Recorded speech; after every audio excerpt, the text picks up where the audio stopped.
ibadah diterima, ibadah ikhlas, ibadah khusyuk, itu karena kita menghadirkan tafakur. Kalau kita tidak bertafakur, bisa jadi kita tidak sadar melakukan satu ibadah, dalam waktu yang bersamaan kita juga bermaksiat, sehingga hasilnya adalah kosong. Dosa iya, ibadah iya. Ternyata dosanya tidak bisa, ibadahnya tidak bisa menghapus dosanya.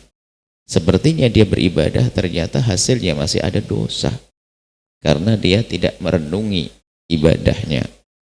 Seperti yang kita hadirkan pada pertemuan pertama, mungkin ada orang haji umroh bolak-balik, tapi lupa waris belum dibagi, sehingga umrohnya adalah dengan bagian harta rebutan waris. Mau dapat pahala dari mana? Surga mana yang didapat oleh orang itu?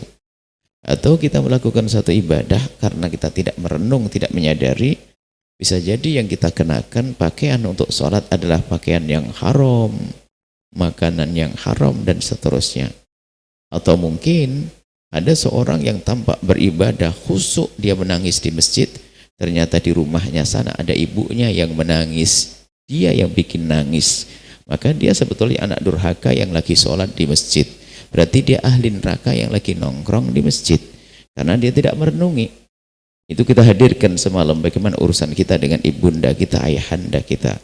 Kemudian juga nanti ada orang yang tampak dia beribadah, ibadah, ahli puasa, ahli sholat, ahli puasa, ahli sholat.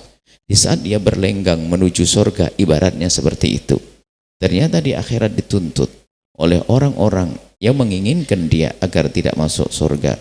Lalu ditanya, siapa kalian? Rupanya orang-orang itu berkata, aku adalah anaknya si fulan itu, aku adalah anaknya si dia.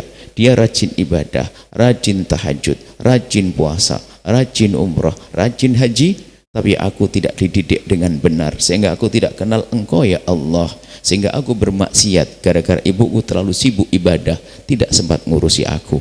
Lalu ternyata ada orang ahli ibadah masuk neraka gara-gara anak, karena dia salah mendidik anak. Setelah Anda menyaksikan video ini, jangan lupa berselawat kepada baginda Nabi Muhammad sallallahu alaihi wa alihi wa sahbihi wasallam.